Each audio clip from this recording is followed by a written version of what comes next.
Hi, Matt Byer of Matt Byer Organizing with how to organize with the P-Touch D410. Now the D410 was introduced in July of 2022, so it's not like I'm getting it hot off the press. I am going to do a bit of a product review with the D410, but mostly I want to talk about how to use it in an organizing project. So if you have specific feature or product questions, you might be better off with one of the videos from Brother or P-Touch Direct about the D410. My focus will be more on the practical usage. So although I'm going to be practical, that doesn't mean we can't begin with that strangely appealing feature of unboxing. Instructions. Here's your AC adapter. USB cable, and a starter tape cassette.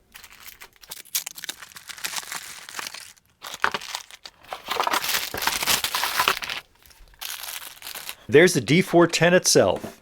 What a beauty. Inner chamber for the TZE tape. More on that later. Tape.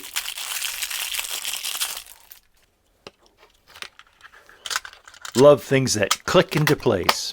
I like the portability that comes with batteries. On button.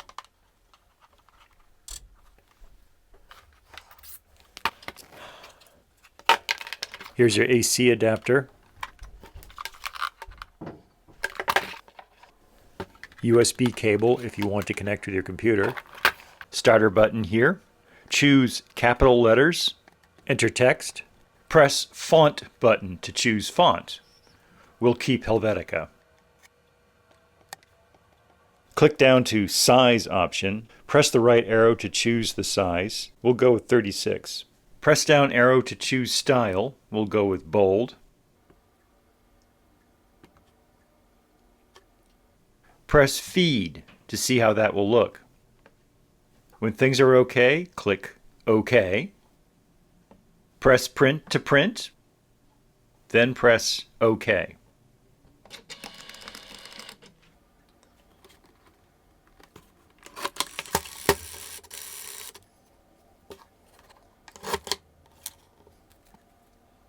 Looking at the instructions, first they cover product safety and regulation, then LCD display and the keyboard.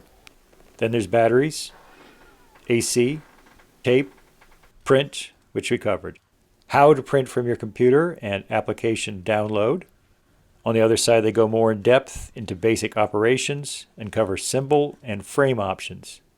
And then, setting margins. I want to take a moment with this. Older machines would leave a large margin on each side of the label, which seems wasteful. This model cuts off a small piece of the label, and that seems wasteful. The reason is because it's necessary to advance the label into position so that you don't have the wide margins on both sides. So you can now print multiple labels without wasteful margins, and that's when it starts to make sense. Finally, there's error messages, troubleshooting, and contact information.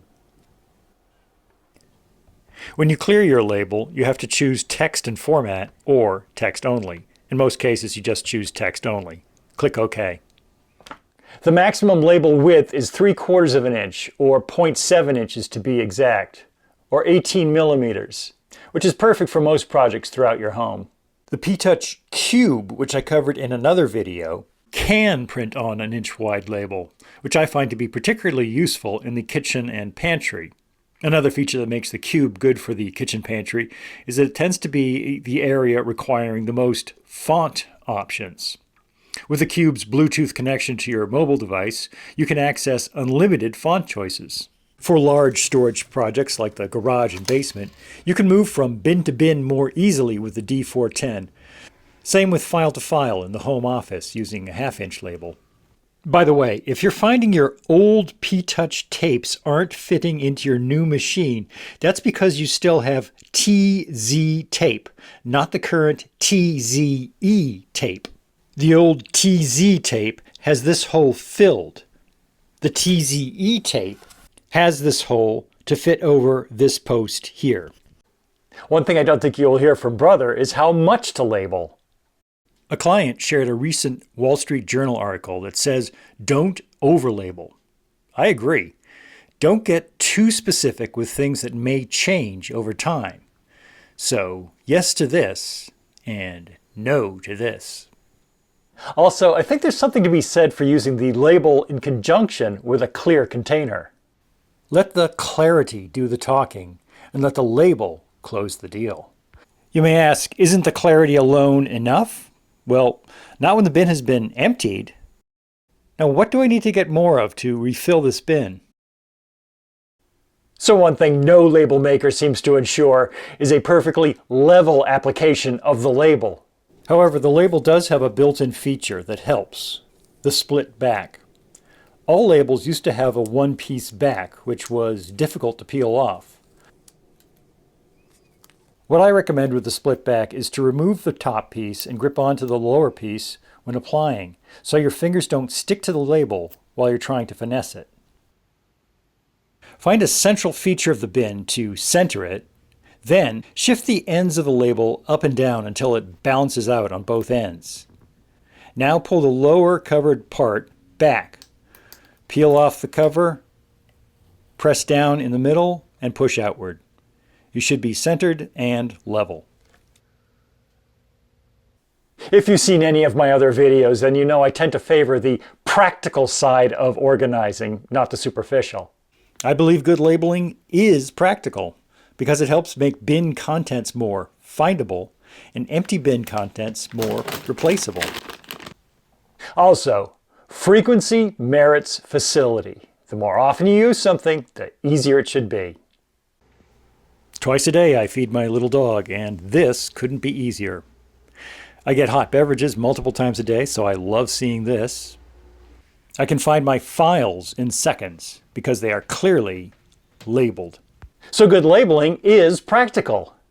For more easy organizing tips, please subscribe. Thanks for watching. I'll see you around.